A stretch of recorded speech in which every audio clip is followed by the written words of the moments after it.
Yeah, let me know. Hi, my name is John, and I'm with Occupy DC. I've been here for about 5 weeks staying in a tent. And there are some very important things about our movement that I think that need to be disseminated to the world. One is that we are a group of people from all walks of life. There are people here who are employed, people who are unemployed, there are students, there are people who are homeless, there are families, there are men and women, there are people from every conceivable religion, and we're all here for the same cause.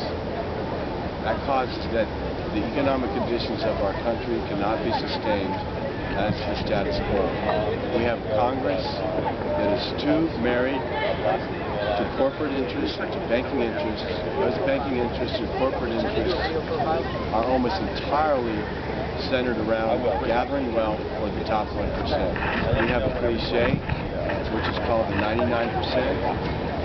The 99% stands for the folks who are homeless, who are underemployed, who are unemployed, who have stagnant wages, and these folks need relief.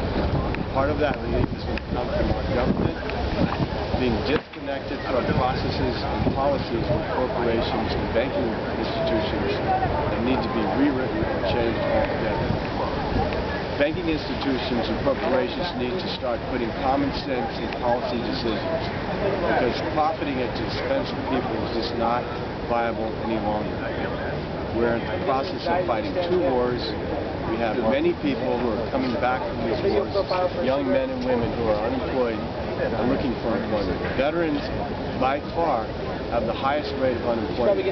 Some 30% of veterans right now are unemployed. Those veterans between the ages of 20 and 24 years of age are in the prime of their working lives.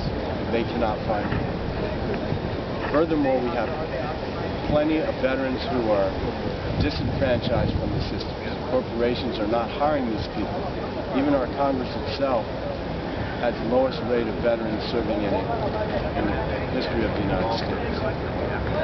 Now, we Occupy have organized here in the District of Columbia and have general meetings every night at 6 p.m. We have subcommittees which report back to the General Committee every night. And we mark proposals that are needed to be addressed by the General Committee. We're very organized. Although our government doesn't seem to be organized, we are. We have a consensus building process where we decide on what needs to be done and how our finances and our resources are going to be allocated. One of the symbols of the power in this country is right behind me, the statue of General War, the Civil War, General McPherson. That's a symbol of power, and all around spread are over 200 tents and approximately 350 people who stay here every night. These people are a representation of the working classes who are requesting relief. We feel that we stand on the shoulders of people like Dr. Martin Luther King, Indira Gandhi, Mahatma Gandhi. We feel like we stand on their shoulders because they began work in nonviolent protests against governments that oppressed them. In India, the government was Great Britain, and they succeeded through nonviolent protests. We are a nonviolent organization, and this notion by the police commissioner or the police chief, Lanier, of the district is completely untrue. We are not violent. We wouldn't classify the folks of the police department as being a gang just because a few of them have gotten involved in fights or drugs or had assaults on their spouses. So we feel offended when they classify us as a violent organization. So this notion of us being violent is totally untrue. We have classes every day. Some of those classes we discuss nonviolent preparation, mental preparedness, and the tenets of what Dr. Martin Luther King spoke when he was talking about change through nonviolent direct action. And that's what we do. We march to banks, to financial institutions, which we want to bring attention to their policies that need to be changed. And all of our marches are nonviolent. We don't break windows, we don't spray paint cars, we don't burn.